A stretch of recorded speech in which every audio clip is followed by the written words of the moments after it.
우리 한번 좌우옆분과 인사 나눕시다. 메리 크리스마스. 네, 이렇게 기쁘고 즐거운 날 하나님이 여러분과 함께 하시기를 축원합니다. 간간히 이렇게 우리 주일학교도 같이 드리기 때문에 설교 중에 간간히 이 주일학교 어린 아동의 모드로 설교가 나가더라도 결코 놀라지 않았었으면 좋겠고요.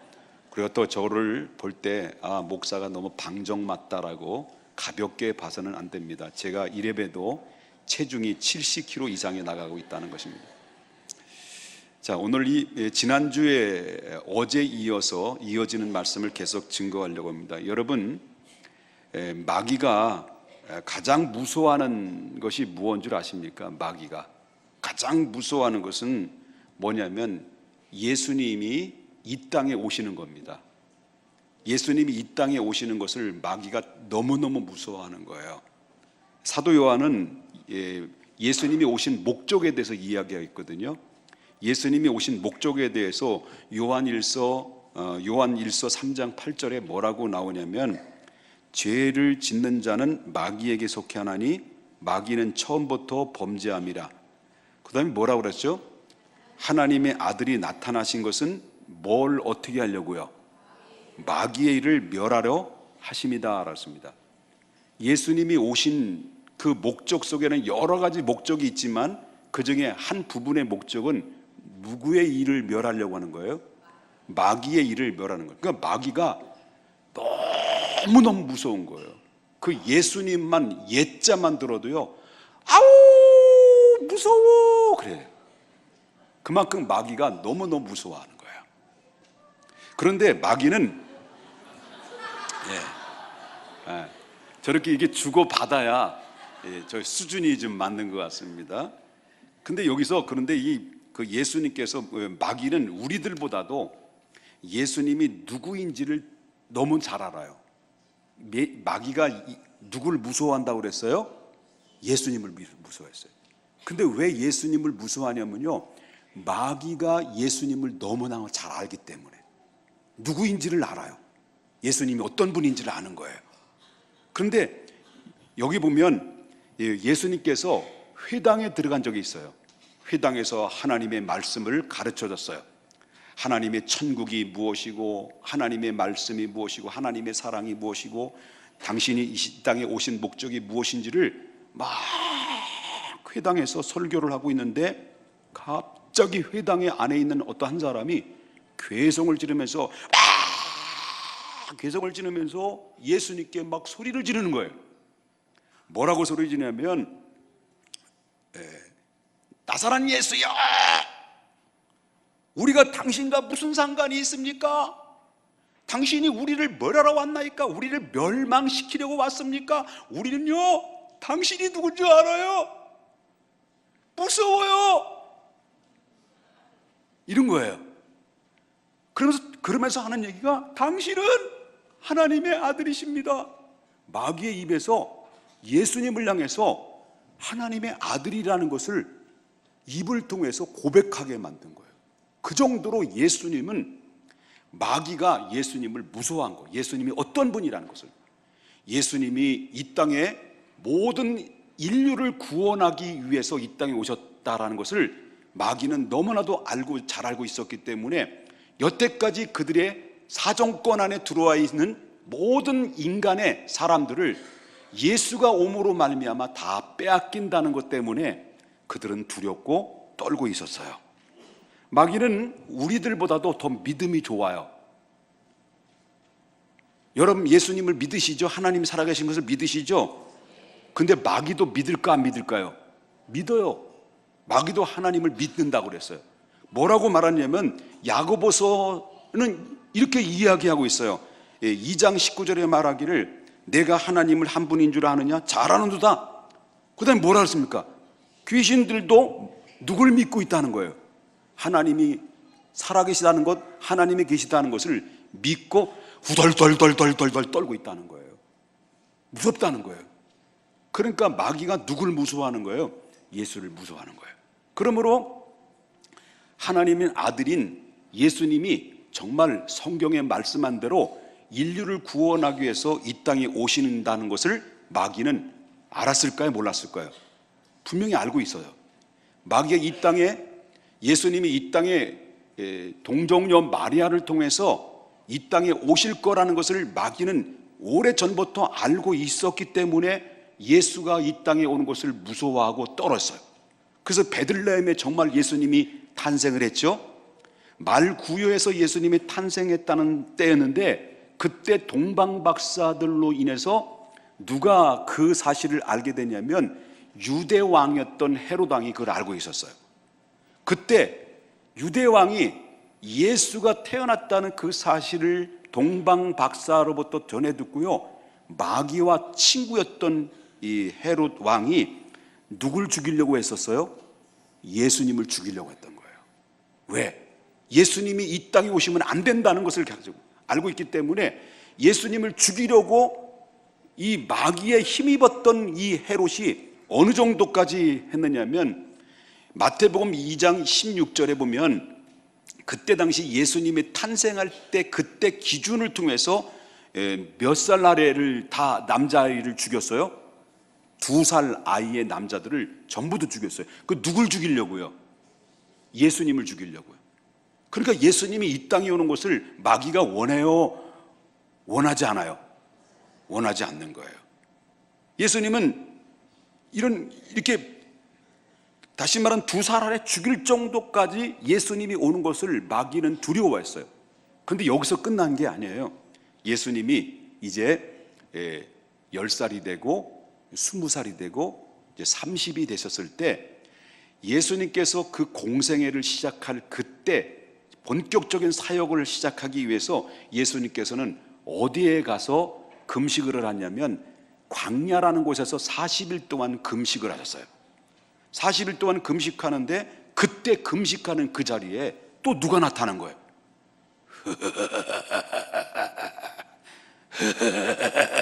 하고 마귀가 다 나타난 거예요. 나타나가지고 예수님께 마태복음 4장의 3절부터 쭉 나눈 말씀 보면 예수님의 3가지를 유혹했어요. 3가지 유혹 중에 첫 번째는 바로 뭐냐면 뭐라 그랬습니까? 네가 하나님의 아들이냐?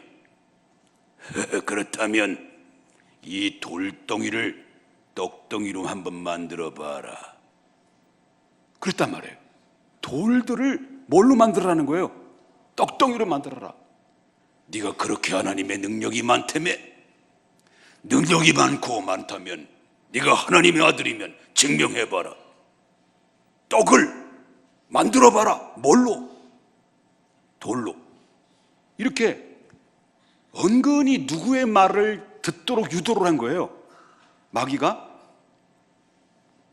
예수님이 마귀의 말을 순종하도록 말을 듣도록 유도한 거죠. 그렇다면 물어보겠습니다. 예수님은 돌덩어리를 떡덩이로 만드실 수 있는 분일까요? 분일까요? 분이에요. 뭘 보면 알아요? 예수님이 정말 떡을 통해서 역사하실 때가 있었을까요? 있었어요. 뭘로? 아이들이 가져온 도시락 보리떡 5개와 물고기 5마리를 가지고요 5,000명을 딱 앉혀놓고 전부 다 떡을 떼주신 분이에요. 그만큼 능력이, 찬조된 능력을 가지고 계신 분인데, 이 사실을 교모하게 이용을 해서 마귀가 돌덩이를 떡덩이로 만들라고 유도를 하죠. 두 번째 유혹은 바로 뭐예요? 두 번째 이제 6절에 나오는 말씀인데, 마태복음 4장 6절에 나오는 말씀이 내가 하나님의 아들이거든 성전 꼭대기에서 뛰어내리라. 그러면 누가 받아준다는 거예요? 사자들이 너를 사뿐히 이게 받아줄 것이다. 그 다음에 세 번째는요, 모든 산 꼭대기에 올려놓고 천하 만국을 보면서 네가 나에게 절을 해라. 그러면 내가 모든 만민 만국을 너에게 주겠다. 이렇게 마귀가 유혹했다는 건데, 모든 천하 만국이 누구의 것이에요? 살아계신 하나님 것인데, 이 모든 3가지 유혹, 다시 말하면 돌덩이를 떡덩이로 만들라, 그 다음에 뛰어내려라, 그 다음에 뭐예요? 나에게 경배하라. 이 3가지는 정말 모두 예수님을 어떻게 하라는 거예요? 무너뜨리기 위한 하나의 시험이라고 하는 것이죠.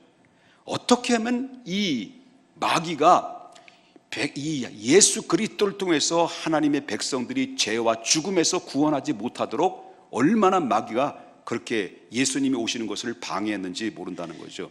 그런데 놀라운 사실은요, 이 광야에서 시험했던 그 마귀는 최초의 인간인 아담을 무너뜨렸던 마귀와 똑같은 마귀예요. 그렇기 때문에 여러분 알다시피 최초의 아담이 무너졌을 때, 시험 들었을 때 뭐라고 접근했습니까? 그때 예수님께 광야에 접근했던 마귀와 최초의 인간이 찾아와서 아담을 무너뜨렸던 마귀는 똑같은 수법으로 다가갔다는 것을 우리가 볼 수 있다라고 그러죠. 창세기 2장 17절에 보니까 선악을 알게 하는 나무 열매를 먹지 말라, 내가 먹는 날은 정령 죽으리라고 하나님이 딱 정해놨어요. 그것만 먹지 말고 나머지는 다 먹으라는 거죠. 그런데 창세기 3장 1절에 누가 나타났어요? 뱀이 나타났어요. 누구에게? 아담과 하와에게 나타났어요. 그러면서 하와에게 뭐라고 말합니까? 여자에게 물어 이르되 하나님이 참으로 너에게 동산 모든 나무의 열매를 먹지 말라 하시더냐라는 얘기를 전해요. 그럴 때 그 말을 하와가 먹는 날은 죽을 수도 있고 살 수도 있다라고 이게 빌미를 제공했더니 그때 마귀가 제까닥 얘기를 뱀이 여자에게 이르되 4절에 보니까 너희는 결코 죽지 않을 것이다. 그 다음에 먹는 날에는 눈이 막 반짝반짝 빛나가지고 누구처럼 된다는 거예요. 하나님처럼 될 것이다. 그러니 먹어라.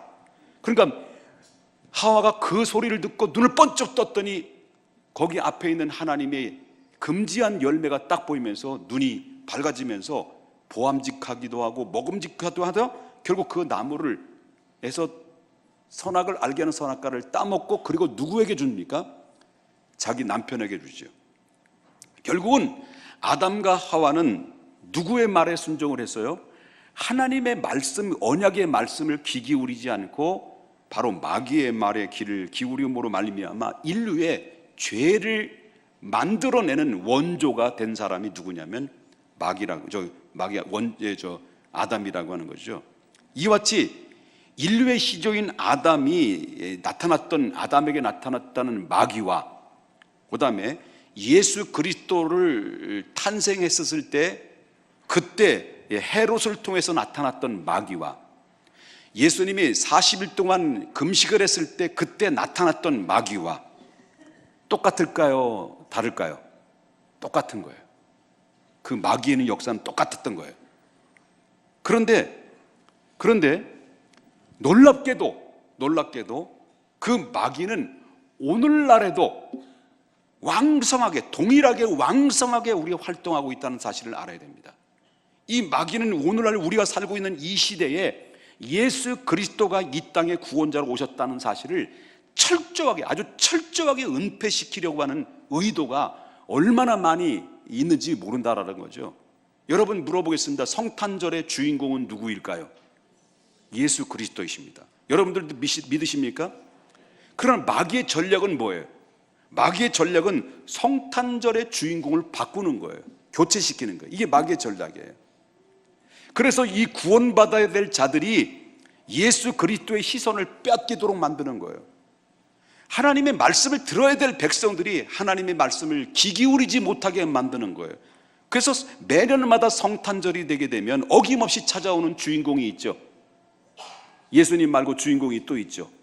오히려 지금 오늘날은 예수님보다도 더 부각된 주인공이 누구일까요? 산타 할아버지예요.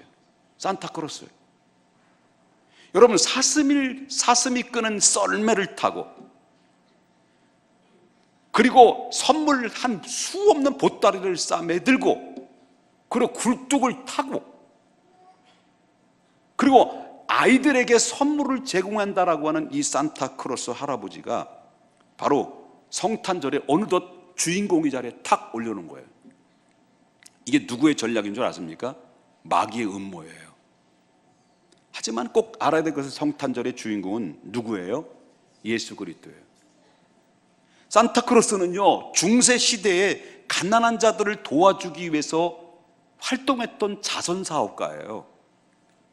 이 사람은 그리스도가 아닙니다. 구원자도 아닙니다. 그런데 어느 날 이 마귀가 교모하게 성탄절에 예수 그리스도의 주인공을 교체시키고 그 대신 그 주인공의 자리에 누구를 올려놓은 거예요? 산타크로스 할아버지는. 여러분 텔레비에 나올 때 예수님 별로 안 나와요. 누가 더 많이 나와요? 징글배 징글배 징글러러배 하면서 이렇게 예수님의 주인공이 바뀐 거예요. 지금요. 교모하게 상술과 문화라고 하는 이 여러 가지 매체를 이용해 가지고 그리스도의 성탄을 희석시키고 주인공의 산타크로스라는 이 주인공이 서서히 교체되는 이 시대 속에서 우리가 살고 있다는 거죠. 그뿐만 아닙니다. 오늘날 성탄절의 주인공은 누구 아닙니까? 예수 그리스도가 아닌 내가 주인공이 될 수도 있다는 것을 보게 된다는 거죠. 공휴일이 됐으니까, 이 노는 날이 됐으니까 산과 들로 놀러가서 연말 분위기를 한번 내보자. 저 성탄절이 되면 늘 우리가 일상적으로 생각하는 것은 누군가로부터 뭘 받기를 기대합니까? 선물을 받기를 기대합니다. 이번에는 어떤 선물을 받을까라고. 그러나 분명한 것은 예수 그리스도가 성탄절의 주인공이라는 사실을 여러분 믿으셔야 될 줄 믿어요.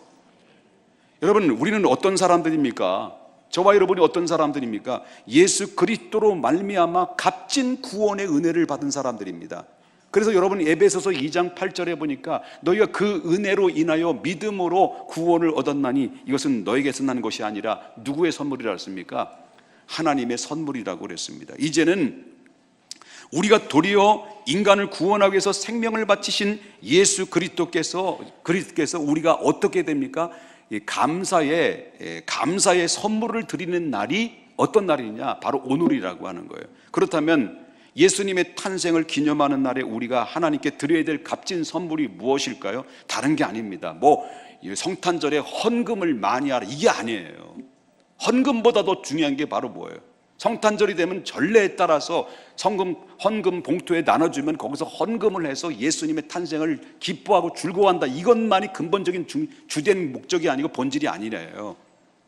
이 성탄절에 값지게 예수 황금과 몰약과 유황을 드렸던 동방 박사처럼 우리가 예수께 드려야 될, 하나님께 선물을 드려야 될 게 뭐냐면, 그것이 바로 뭐냐면 예수를 알지 못하는 자들에게 복음을 전해서 저들의 전도해서 주님께 데려오는 거예요.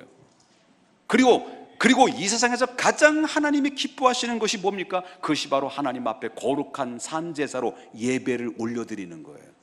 전도와 예배처럼 하나님의 기쁨의 선물을 드리는 것처럼, 그것처럼 귀한 선물은 없는 거예요. 우리가 오늘 그날을 맞이하는 거예요.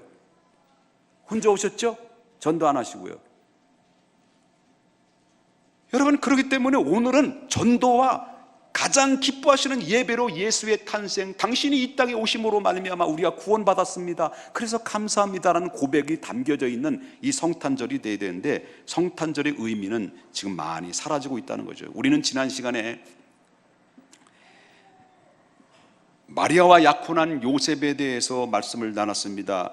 요셉은 의로운 자였지만 마리아가 덜커덕 혼인을 한 상태 속에서 한 번도 남자를 가까이 하지 않고 또 이 남편 요셉과 잠자리를 하지 않았는데도 불구하고 임신했다는 사실을 들었어요. 이 사실을 들 때 처음엔 당황스럽고 힘들었습니다마는 이 요셉은, 마음씨 착한 요셉은 조용히 끊고자 하여 이렇게 정리를 하고 하시려고 했을 때, 그때 어느 날 밤 요셉이 밤에 자고 있었을 때 꿈에 천사가 나타났습니다. 천사가 나타나서 요셉에게 뭐라고 일러줍니까? 현명하 이르되 다윗의 자손 요셉아, 내가 내 아내 데려오기를 무서워하지 말라. 그에게 잉태된 자는 성령으로 잉태된 자니라. 그리고 성령이 잉태된 아이를 낳게 되게 되면은 이 아이를 이름을 어떻게 지라는 구체적인 이야기까지 합니다. 그 두 가지 이름인데, 하나는 지난주에 말씀드린 것처럼, 어제 말씀드린 것처럼 그 이름이 누구라 하라 그랬습니까? 예수라 하라. 그 예수라는 이름의 뜻은 뭐라고 그랬습니까? 자기 백성을 죄에서 구원할 자다라는 뜻입니다. 어제 말씀드렸습니다만, 예수에 대해서 말씀드렸다면, 오늘 또 천사가 일러준 또 한 가지의 이름을 이 요셉에게 제시해 줬습니다. 그것이 바로 저와 여러분이 함께 읽었던 23절에 나오는 말씀입니다. 23절에 우리 한번 보겠습니다. 다 같이 한번 큰 목소리를 읽어볼까요? 시작. 보라, 처녀가 잉태하여 아들을 낳을 것이요 그 이름을 임마누엘이라 하리라 하셨으니 이를 번역한즉 하나님이 우리와 함께 계시다 함이라. 천사가 일러준 이 아기 두 번째 이름을 뭐라고 줘달라고 그랬습니까? 임마누엘이라고 했습니다. 임마누엘이라는 말의 뜻이 뭘까요? 하나님이 우리와 함께 하시다. 그럼 임마누엘이라는 이름을 줬을 때 즉흥적으로 천사가 이야기했을까요? 그건 아닙니다. 이미 예수님이 오시기 전에 700년 전에 이사야가 먼 훗날 독생자로부터 나올 아기 예수가 베들레헴에서 탄생했는데 그 탄생할 그 아기의 이름을 임마누엘이라 하라고 이 이사야 선지자가 이미 700년 전에 져준 거예요. 그래서 이 천사가 이 예수를 향해서 이름을 임마누엘이라는 이름을 줘준 거예요. 그렇게 나라는 거예요. 그래서 인간의 하나님께서 함께 하시고 이 낮고 천한 곳을 이 땅에 오신 것은 바로 뭐냐면 인간을 구원하시고 우리와 함께 영원토록 함께 하시기를 원하시기 위해서 바로 동정녀 마리아를 통해서 성령으로 잉태해서 이 땅에 오셨다는 것을 성경에서 말해주고 있다는 겁니다. 그래서 우리와 함께 하신다는 이 임마누엘 사상은 마태복음에 보면 처음에 임마누엘이라는 말씀하셨던 것처럼 그 사상 속에는 바로 마태복음 맨 마지막 절에 보게 되면 어떤 말씀이 나면 끝에도 내가 세상 끝날까지 내가 너희와 항상 함께 하겠다는 말씀하셨어요. 하나님은 예수님을 통해서 우리와 함께 하시기를 원했다는 거예요. 그래서 여러분 잘 들으셔야 됩니다. 예수라는 이름은 뭐라 그랬습니까? 자기 백성을 죄에서 구원할 자라는 겁니다. 그러면 임마누엘은 뭐예요? 자기 백성을 죄에서 구원할 자와 어떻다는 거예요? 항상 함께 하겠다는 거예요. 버리지 않겠다는 거예요. 외면하지 않겠다는 거예요. 항상 주님 나라 임할 때까지 끝까지 하나님이 함께 하시겠다는 그런 이야기라는 거예요. 여러분 질문하겠습니다. 결혼을 했어요. 결혼을 했는데 1년 만에 아이를 출산했어요. 쉽게. 요즘 뭐 1년 만에 출산도 안 해. 미리 낳아 그냥 아예. 여러분 정상적으로 아이를 좀 낳으세요. 미리 낳지 말고 이제는. 지금까지 그렇게 낳다 하더라도 여러분 결혼한 지 1년 만에 툭 낳았어요. 그런데 여러분 왜 20년 만에 고생 끝에 20년 만에 아이를 낳았어요. 여러분 1년 만에 그것도 1시간 만에 엉 하고 나서 낳았어. 근데 20년 만에 20시간 만에 낳았어. 낳고 난 그 아이를 바라보는 부모의 시선이 똑같을까요? 다를까요? 다를 거라고 생각합니다. 저희는 저도 이제 어느 할아버지가 됐는데 저희 집인 딸, 지집에 가시나 이 세 딸을 낳았어요. 첫째 딸은 어렵게 낳았어요. 둘째 딸은 고통스럽게 낳았어요. 근데 셋째 딸은요, 이 막내, 어제 그 자작곡에서 찬송 불렀던 친구가 막내인데 이 친구는 낳고 싶어서 낳은 게 아니에요. 우리 둘째 딸이 강아지를 사달라는 거예요. 강아지를 사주든지 동생을 낳든지 둘 중에 하나 해달라는 거예요. 근데 이 둘째 딸이 하나님이 들으신 것 같아, 기도에. 그래가지고 어떻게 다 아이가 났어요. 아이가 이제 여기 잉태가 된 거예요. 병원에 갔는데 병원한테 아이를 가졌다는 거예요. 근데 하늘이 노랗고 기가 막히고 코가 막힌 일이 생겼어요. 그건 바로 뭐냐면 의사가 진단 딱 내리고 아이를 지우라는 거예요. 그리고 자궁을 드러내야 된다는 거예요. 왜냐면 그 안에 혹이 있어가지고 이 아이가 자궁 안에서 살 수 있는 가능성이 없다는 거예요. 그래서 어떻게 뭐 방법이 없는 거예요. 방법이 없어서 기도하다가 집사람에게 우리는 그럼 한번 다른 산부인과로 한번 가보고 거기서 결정하자. 다른 산부인과를 가보니까 의사의 딱 진단이 나오는데 희망이 없습니다. 지워야 됩니다. 얘 갈 뻔했어요. 지워야 된다는 거예요. 그런데 희망이 하나 딱 있다는 거예요. 그것은 바로 뭐냐면 자궁 내에 있는 혹을 떼어내야 되는 거예요. 드러나야 되는 거예요. 그 드러내려면 어떻게 되냐면 마취를 하지 말아야 된다는 거예요. 마취를 하지 않고 그 아이를 살리려면 그 혹을 떼어내야 되는데 할 거냐 말 거냐. 나보고 물어보는데 여보 안 돼. 그럼 안 돼. 당신 고통스러워서 안 돼. 라고 했지만 속으로는 해. 그랬단 말이에요. 그래서 집사람이 마취하지 않는 상태 속에서 그 혹을 떼는 거예요. 막 타들어가는 냄새를 맡으면서 얼마나 고통스럽게 참아내는지요. 그러나 그때부터 여태까지는 우리 집사람을 내가 이겼거든요. 밥해? 그럼 밥했어요. 근데 이 집사람이 청소해? 그럼 난 청소해 지금. 얼마나 무서운지요. 여자가 그걸 떼어내더라고요. 그렇게 해서 10개월을 안고 이제 있다가 중간에 또 뭐 양수 검사를 하는데 얘가 또 문제가 발생됐다는 거예요. 큰 병원에 가야 된다는 거예요. 양수 검사한 경우 바로 뭐냐면 그 다운 증후군이 될 수 있는 확률이 거의 99%래요. 그래가지고 이 염색체가 하나 거꾸로 돼 있는데 이거는 부모와 같이 가서 부모 중에 누가 하나 사람이 거꾸로 돼 있으면 괜찮은데 이게 정상이라면 이게 거의 확률적으로 다운 증후군이 있다는 거예요.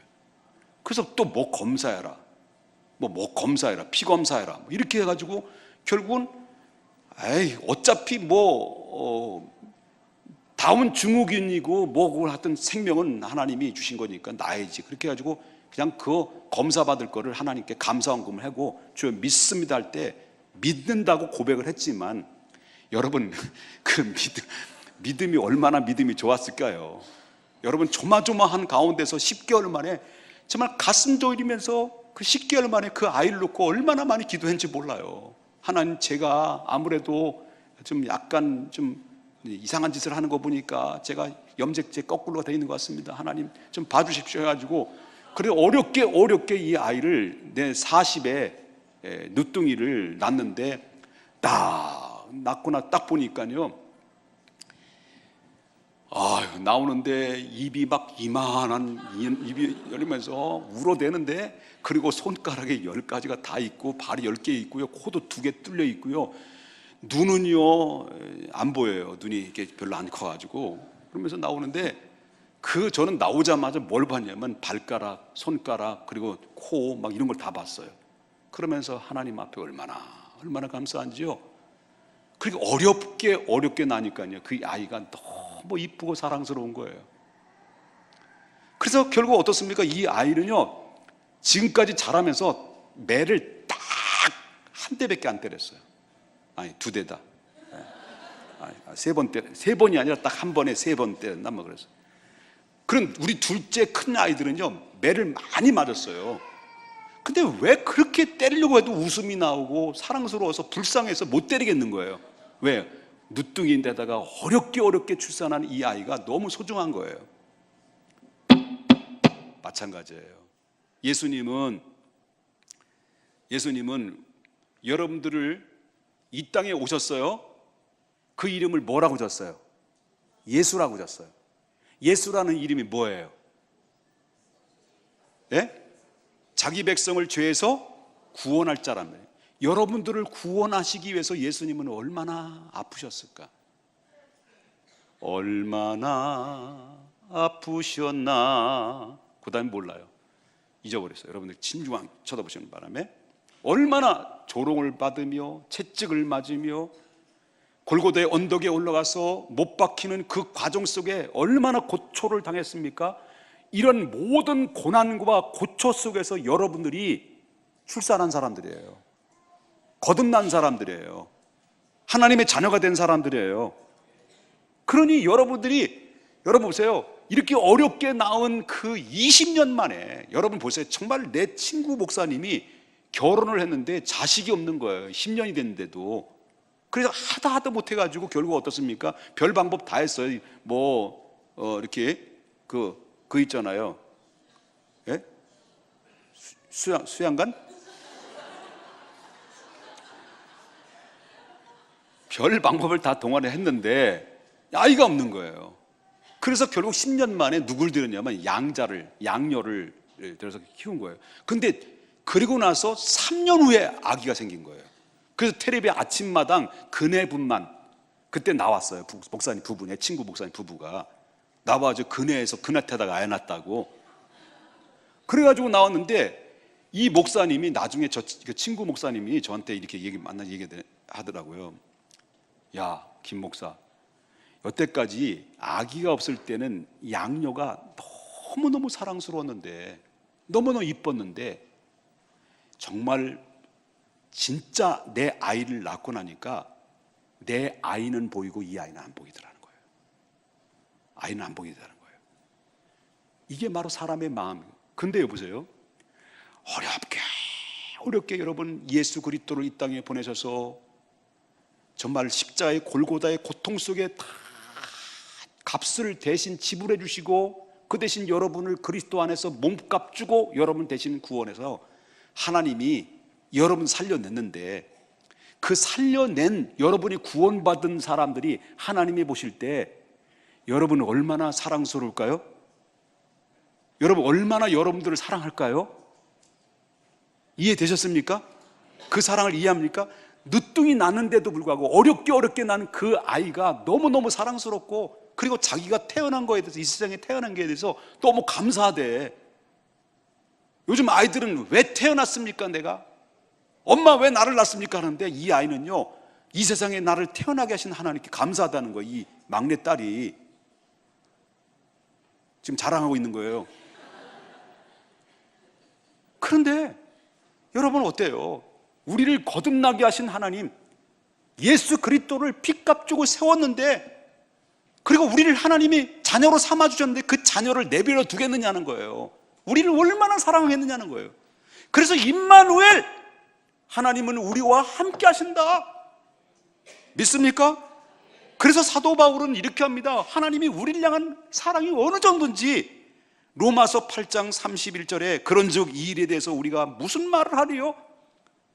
할 일 하나님이 우리를 위하시면 누가 우리를 대적하리요? 33절에 보니까 누가 능히 하나님께서 택하신 자들을 고발하리요? 의롭다 하시는 이가 누구냐? 하나님이 의롭다고 하는데, 그 다음에 34절에 보니까 누가 정죄하리요? 죽으실 뿐만 아니라 다시 살아나신 이는 그리스도 예수시니 이는 하나님 우편에 계신 자요. 누가 우리를 사랑해서 끊을 수 있겠느냐? 하나님과 우리의 관계의 사랑에서 끊을 수가 없다라는 거예요. 왜? 그만큼 예수 그리스도 핏값 주고 여러분들 사셨기에 여러분이 그만큼 소중한 거예요. 그리고 하나님의 자녀가 됐으면 하나님이 항상 함께 하신다는 그 말씀을 한번 정하신 것은 결단코 변하지 않기 때문에 여러분 천국 가는 그날 때까지 여러분들을 성령으로 이끌어 주셔서, 그래서 우리와 함께 하시는 예수 그리스도의 사랑을, 이 메시지를 여러분 성탄절에 가슴에 담고 기쁘고 즐겁고 행복한 성탄절이 될 수 있기를 주님의 이름으로 축복합니다. 할렐루야. 잊지 마십시다. 예수님은 이름이 뭐라고요? 아니 좀 궁시렁궁시렁 소리 내지 마시고요, 큰 소리로. 자기 백성을 죄에서 구원할 자. 그 어렵게 죄에서 구원한 우리를 예수님은 임마누엘, 그 뜻은 무엇이라고요? 하나님 우리와 항상 함께하는데, 어느 때까지? 영원한 때까지, 우리 천국 갈 때까지 항상 우리와 함께 하시는 임마누엘 하나님을 바라보면서 이 성탄절 예수님이 오신 그 기쁨을 감사하고 찬양하고 예배하는 우리 모두가 될 수 있기를 주 예수 이름으로 축복합니다.